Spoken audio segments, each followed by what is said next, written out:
Welcome into the Warchant.com report. Great to be with you. Time to preview Florida State and Syracuse. Before we do, as always, I remind you to like and subscribe. Hit that bell. Find out when we have new content coming up here on the Warchant TV channel on YouTube. Don't forget also pregame show this Saturday before the Syracuse game. Runs counter to College Game Day. It's myself and Tom Lang. Tallahassee Game Day starts at 9 a.m. You can watch it right here on Warchant TV as well. And then, as always, the post-game show as we get you set up for the weekend that is Florida State football. Tom Lang, Gene Williams. About 10 minutes after the game concludes, you'll have an opportunity to chime in, hopefully after a Florida State victory. You see Ira, there's Corey, I'm Jeff. I guess thanks for joining us. You're still here. We're 0-4. Everybody all right? I like the fact that you guys have your pregame show going up against game day, since these days College Game Day doesn't spend a whole lot of time talking about Florida State football. Who's your guest picker? Do you have a guest picker like game day just for the Florida State game? We should start doing that. We don't, we usually interview either you or Ira for the pregame show in one segment, but we don't have a picker, so maybe we'll start doing that. You got a nominee for a guest picker here this week? Ira.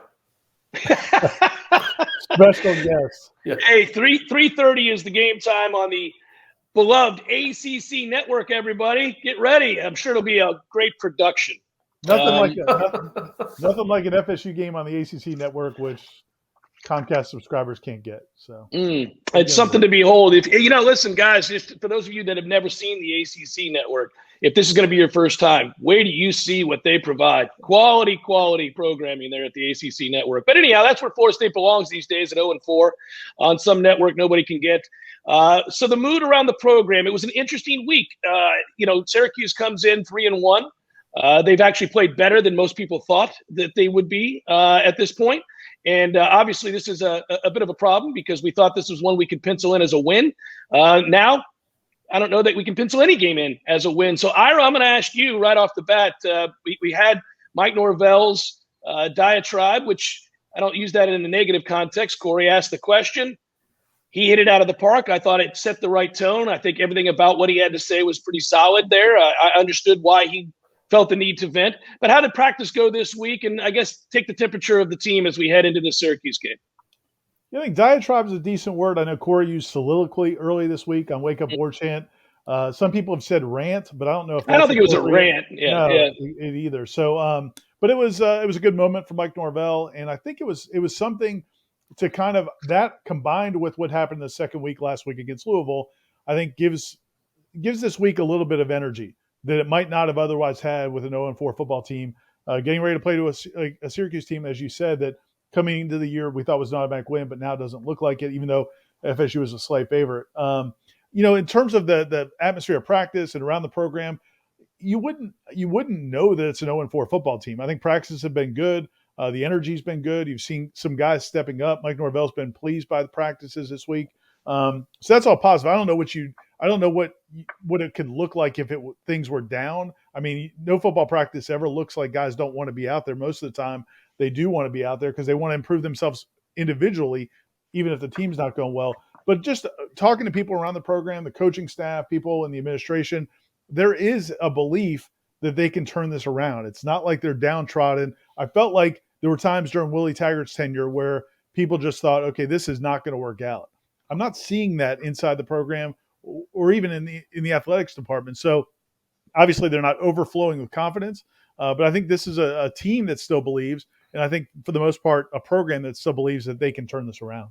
Corey, some folks have jumped off the Mike Norvell train. Obviously, they don't feel like this is the guy. He's not going to get it done. Others remain strong and steadfast and do. What do they have to cling to now? What is the hope surrounding for the fans who do believe? What are they hoping for? What are they seeing that gives them hope? You think there are fans that are still out there believing, huh? I do. Yeah. Okay. All right. I think Ira touched on it, man. The second half is really all you got. The second half of the Louisville game, I guess the fourth quarter of the Notre Dame game. So there you go. 3 quarters out of the 12 you've played this year, I guess you can cling to is like, okay, that's what it can look like. I think I think his message on the question I asked him on Monday was a great message. It was a message that fans needed to hear. They wanted to see a coach that was angry because they're angry, and it's been 5 years of this. And I think it was good. It was a good message to recruits. It was a good message to the fans and to the players in that locker room. So if you go out and play like you did in the second half against Louisville, then that's something you can build on. But can they do that?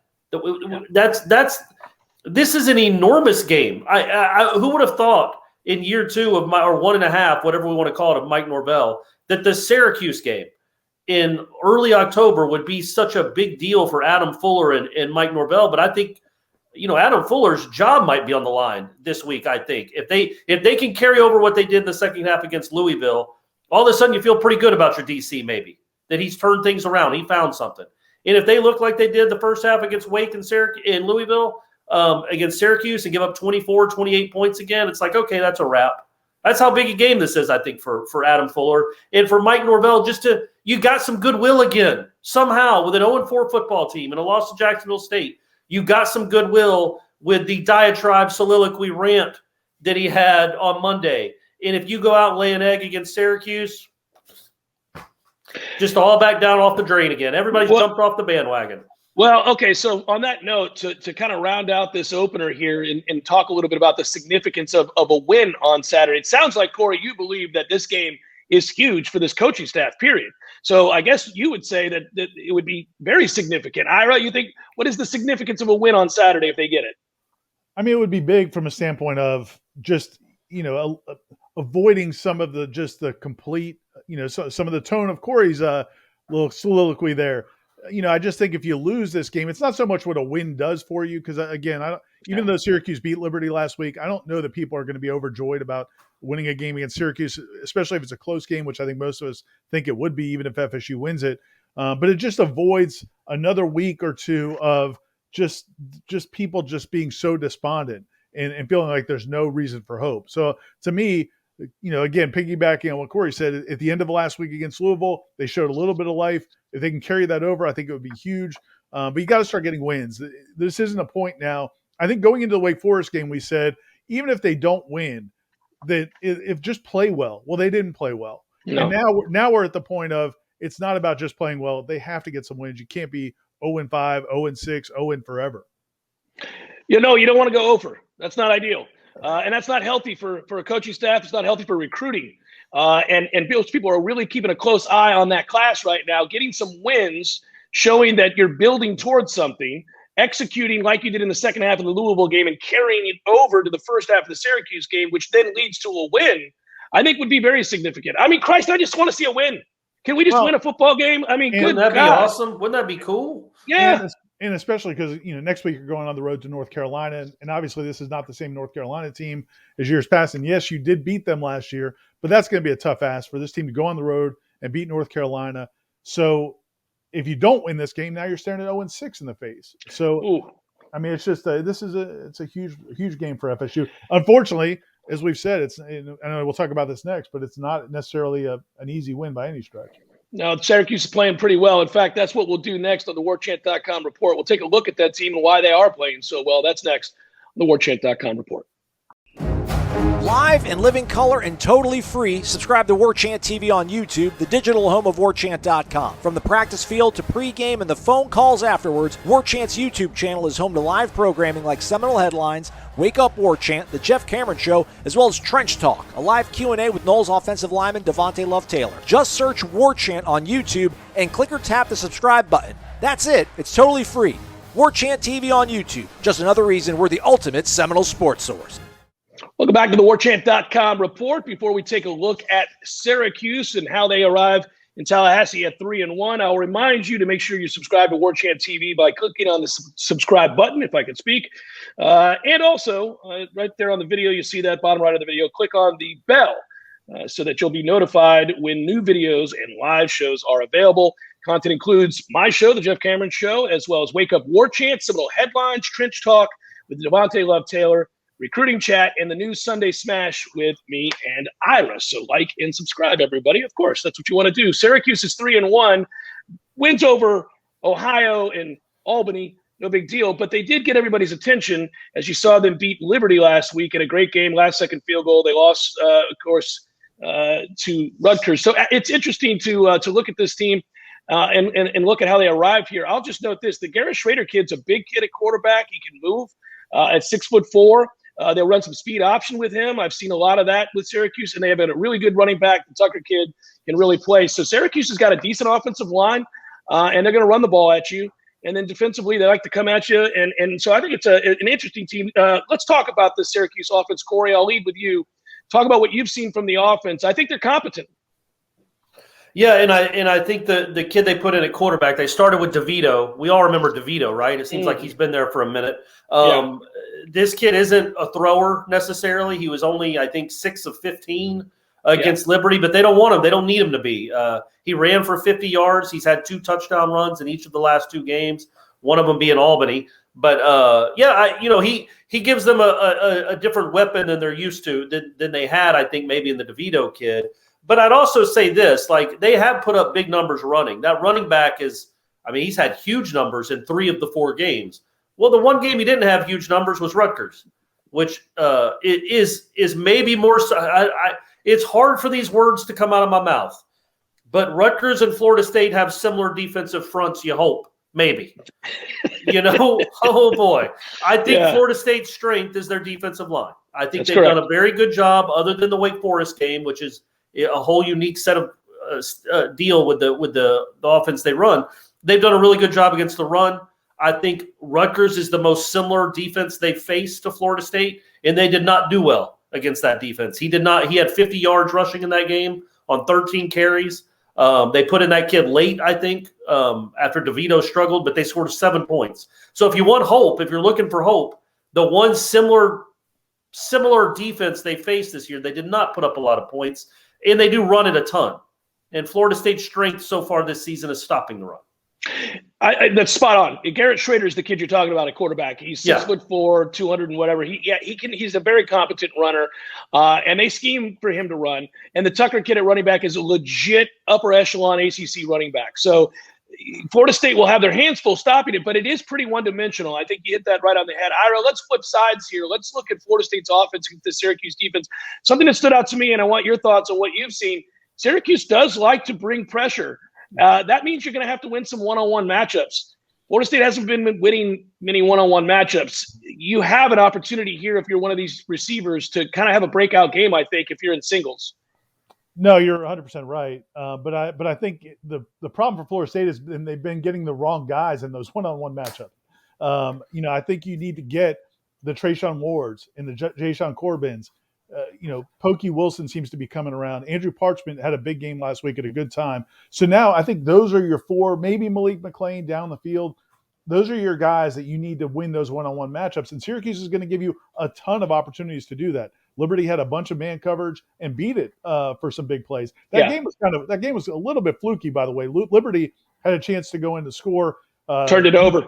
Decided not to kick the field goal. They went for it on 4th down, got stuffed. Then they get the ball back and turn it over, as you said, which set up the field goal. So, I think, Florida State's going to have to win some one-on-one battles. The coaching staff, this is a big game for this offensive coaching staff. We've heard all the talk about what these guys did at Memphis, and we've heard it from them about what they did at Memphis. Well, now this is a good opportunity for them to show it, because this is a scheme game where you should be able to scheme up some big plays against an aggressive defense. The big question to me is if Mackenzie Milton starts the game as we expect, he started the last few games, can he handle that pressure? Because they're going to bring 6, they might even bring 7. He's got to be able to avoid the pressure, get the ball out quickly. He can't take 6, 7 sacks in this game because the way Syracuse defends the run, they're just not going to be able to move the football. I imagine Kenny Dillingham will create a lot of man beaters, one-on-one opportunities. He has talked about this. It's almost like it's a challenge to his team here. He's saying, look, I can't scheme one-on-none. I'm going to get you one-on-one. It's hard to scheme one-on-none. So I'm going to need you to make plays. That's what it sounded like to me. He's all but come out and said, guys, I'm creating one-on-one situations. We're just not winning them. Well, but it can't. All I'm saying is it can't. I felt like sometimes they've been relying a little bit on the receivers to do that, and I just don't know that you can. I think they got to figure out a way to get the backs more of those opportunities as well. So, Corey, how do you see the game playing out? I mean, let's just look big picture here at this game, because at the end of the day, we can break down personnel and we can talk about what Syracuse is or isn't. Bottom line is, this is not an overly talented Syracuse team. It's obviously not a good Florida State team. One's at home, one is desperate. And actually, as you described, to me, Syracuse basically is a perfect team for Florida State to play right now, and that their one strength is that they can stop the run, and that's what Syracuse wants to do. Yeah, I feel like, do you remember the 2013 Syracuse game? I think it's going to be a little bit like that. It's just I like the thing you do wherever we're talking about this Florida State team, you bring up the 2013 team. That's become pretty consistent for you, Corey. I like that. Buddy, 8 years feels like 80 years. Holy moly. No, I do see I see Florida State winning this game. I think it's a pretty good matchup when you're facing a run-heavy team and you stop the run pretty well. You faced a mobile quarterback last week, different kind of mobility, but a mobile quarter, a guy that wanted to run some, and you gave up. Well, you did give up a 75-yard touchdown, but it didn't count because you were held, and you really were held. Yeah. I just think Florida State, for the first time in who knows how long, that defense should start a game with some serious confidence. I don't expect the offense to put up a ton of points because it doesn't. But I think they can get to the high 20s, maybe low 30s if they can convert some things they haven't been converting, and that should be enough. I hope, maybe it's wishful thinking, I think that Florida State defense found something in that second half against Louisville. Maybe found some pride, found some whatever they found. If they can carry that over, I think they win that game, and I think they can win it by multiple scores. Well, we're going to give a score prediction on the other side. I wouldn't dare give my prediction right now, Jeff. No, you can't do that. You're gonna have to wait a segment. I know the rules. Ira, real quick, do you think they do carry it over? What they discovered a week ago, which, by the way, was not only technique sound, but they played aggressive. They triggered, played with great leverage. They did a good job of stringing plays out. And everybody, the run fits were there. We haven't seen run fits in years. They did a lot of things really well defensively. I mean, I went back and watched that game closely. I watched it really closely the first time because I was doing the post-game show, filling in for Tom. And I was having to pinch myself because I saw guys playing assignment sound football. I couldn't believe it. You had to fan yourself, like, woo, woo. What's going on here? That's encouraging. The fact that we don't think Syracuse is going to be able to exploit their pass defense is encouraging. But the biggest thing I think you need to see is what the other thing you saw in that second half, which we saw earlier this season, was big hits and physical style of play. As you guys said, with Schrader, he's not the dynamic runner, but he's a physical runner, and he's a confident and willing runner. Yeah. If you try to arm tackle that guy, those 4 or 5 yard runs are going to turn into 12 to 15 yard runs. I mean, he's not going to break the 60 yarder, but he's not going to back down unless you make it a physical ball game. You really hit him and wear him down and make it where he doesn't want to run quite as much. So I want to see that physicality. I also think Syracuse's offensive line is not that great. It's okay, but it's not great. So I think Florida State, if they stack the box a little bit to stop the run, really come after Schrader and be physical, I do like their chances to carry it over from 1 week ago. We saw in the Notre Dame game, we saw a physical defense. I really feel like they got on their heels at some point those next couple of games. They had some injuries, some other issues, but I really feel like we saw a return to that physical style, and that has to be their calling card because they're not great. They're not totally tremendously skilled on defense, but they can be physical. Yeah, they were really physical last week, and I do need to see that carry over. And when we come back on the Warchant.com report, we'll give you our score prediction. Let's see if we all agree here. Sounds pretty positive. Feels like it's trending in the right direction. I'll remind you to like and subscribe always. And, you want to get the latest breakdown of a Florida State victory this Saturday? Of course you do. So like and subscribe, everybody. More on the Warchant.com report.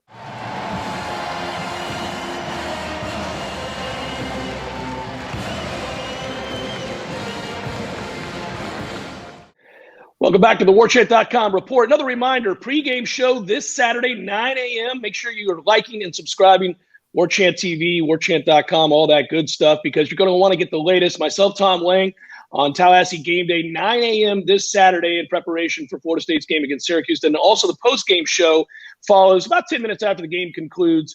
Tom Lang, Gene Williams, taking your calls and comments after what we hope is a Florida State victory against Syracuse. I would also remind you to check out the College Sportsbook, a show that I am on along with some others that preview and predict, if you will, little sporting action for the guys and gals out there who find themselves interested in the action. Go to College Sportsbook, like and subscribe there. You'll see a preview this week I did for Ole Miss and Alabama. Promises to be high scoring, of course. Last year, by the way, reminder, guys, Ole Miss scored 48 points against Alabama last year and lost convincingly. It was never really in the game. That's kind of crazy, right? Yeah. So I talked to both Alabama insider and an Ole Miss insider about their two teams and that matchup. Also took a look at Notre Dame this week against Cincinnati and what is really a playoff elimination game for Cincinnati. If they go into Notre Dame and get a win there, they'll be the group of 5 team that everybody talks about having a chance to get into the college football playoff. So did a preview there. And then Georgia and Arkansas, Corey. Did a little preview there. I talked to Roddy Nabolsi of Georgia, UGAsports.com, and broke that down. And I look forward to that game as well because Arkansas surprises us all as a top 10 team. So there you go. A lot to get to. Pre-game show, post-game show, like and subscribe, College Sportsbook, and now predictions. Let's take a look at what the rest of the Warchant.com staff had to predict, and then we'll give you ours. I feel like Bill Murray and Groundhog Day. Florida State coming off another disappointing loss. Florida State still has not won a game. And once again, I'm going to jump into the water with both feet and make a prediction that I've made the last couple of weeks that has proved absolutely wrong, but I'm going to do it again. Florida State takes on Syracuse Saturday. They are 4.5-point favorites. A large part of that is because Syracuse has played absolutely nobody this season so far and struggles a lot on offense. So I think Florida State's going to win. I'm going to pick a low-scoring game. 24-20 is my official prediction for this game, although technically I guess that would not be a cover, but I do think Florida State finally gets a win on the season and moves to 1-4 with hopefully brighter days ahead. Last time I joined you for one of these things, I was in Wisconsin, and I was calling for a Noles win and a Ryder Cup win. We got half of those things done. You can guess which one actually happened and which one didn't. Let's get the other half of the equation this week, Noles. Come on. Sean Tucker is a really, really good player for Syracuse. Outside of that, they don't have very much at all. This is going to be an ugly game because we're not good, they're not good. So it has to come down to one possession. Can the Noles take the momentum from the second half of last week, parlay it into the first win of the season, and a 1-4 roadie up to Chapel Hill to take on North Carolina? I say yes. One more time. 28-27 Noles. Let's see what happens. Hey there, guys. I've got my pick as well here live from sunny, beautiful Doak Campbell Stadium. I'm going with Florida State again this week, 31-27 to beat Syracuse. And if you look at the positional matchups, I've got Florida State winning 1 out of 3 on offensively and 2 out of 3 defensively. The big key there would be I've got Florida State winning the defensive backs versus Syracuse's passing game. This could finally be kind of a softer matchup for FSU's DBs. If you look at Syracuse breaking in a new quarterback, they also don't have many receivers after their number one. They lean a lot heavily on the running game, so possibly Florida State could do some damage there. I expect them to be able to continue to run the ball as well. And I've got Florida State winning 31-27. I still have over $20,000 of high-end audio and video equipment in this house, but Florida State still hasn't won, so I'm just going to shoot this on my phone. Listen, man, Syracuse just beat Liberty, a team that's got a first-round draft pick at quarterback probably, and a head coach whose offenses are super high-octane and more accomplished than Mike Norvell and Kenny Dillingham. And did you see the way Liberty lost? They could have kicked a field goal on 4th and goal. They decided to go for it, didn't get it. Then they turned the ball over later on in that quarter. Isn't that the kind of stuff that Florida State does? Not happy about this one. Syracuse 27, Florida State 24. Back to you, Jeff. And I'll go with you first, Ira. Okay. It's a moment of truth. Who you got this week? Does it carry over? I do think it carries over, but I think it's going to be a great game. This is a great matchup because strength versus easy, strength. Ira. A great game Or a close game. A close game, but I can, the competition's what I care about. Not I know, buddy. I know. Play, and these are two competitive temes. I just think it's going to be an interesting, a fascinating matchup because you do have strength versus strength and probably weakness versus weakness. I like Florida State to win this game. I do. Watching Syracuse Liberty, like I said earlier, I do think that was a little bit fluky. I think Liberty could have punched that in and got the win, but they didn't, and you give Syracuse credit for that. But I also think that Florida State's defense will play well enough to give the offense a chance to make some plays. To me, the way Florida State loses this game is if the offense just continues to just, I was going to say stab itself in the foot, punch itself in the face. We're just mixing ears, whatever it's been doing. One game it's the turnovers, one game it's the penalties, one game it's all the tackles for loss. This game, Florida State, if they just don't kill themselves on offense, I think the defense will give them a chance to win. I like Florida State 24-17 in a great football game, Corey Clark. Oh, that sounds riveting. Corey, do you have it as exciting? No. I think Florida State wins a little more comfortably than that. I don't think it comes down to the final possession. It might just be wishful thinking. There's really no proof. There's no evidence that they'll carry it over. But if they can, which is a huge deal, if they can carry that over that second half performance, specifically on defense, I think they could actually get out to a lead, maybe make Syracuse have to try to throw the ball. And that they're not great at that. That kid especially hasn't proven he can do that yet. And so I think so you got maybe a 23-13 lead in the fourth quarter, and then you get a strip sack or a pick six. You go up 30-13, somewhere along there. Salted away. You salt it away there, and then they score a touchdown late that's meaningless. So I got the Noles winning 30-20. I think it's a good matchup for that run defense against a predominant run team.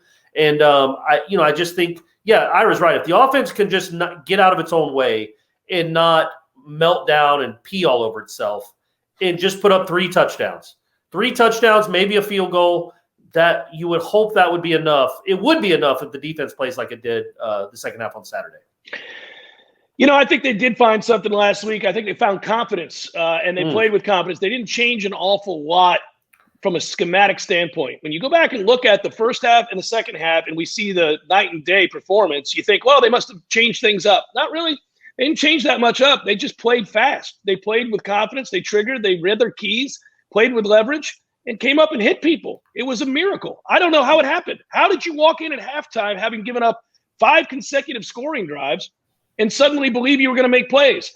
I don't know what was said, but whatever it was, they need to bottle it, carry it over here, and get those guys playing fast this Saturday. If they do, I actually think, Corey, you're right. I think they can win comfortably. I don't trust them as much, so I did take Florida State to win the game 27-24. But if it does carry over, old Fitzgerald, old Fitz dog at the horn to win it. No, I think Jeff's got the Noles. A missed extra point. Noles are up by 10, and then they give up a late score. Okay, gotcha. Syracuse makes it look better than it really is. The 27 is not the result of a couple of field goals. It would have been 28, but he missed the extra point. Okay. So that's what we're doing there. So don't forget to like and subscribe, everybody, to Warchant.com, Warchant TV. And it's been good. It's been fun. And for Ira and Corey, I'm Jeff. Thanks for watching, and we'll talk to you next time on the Warchant.com report.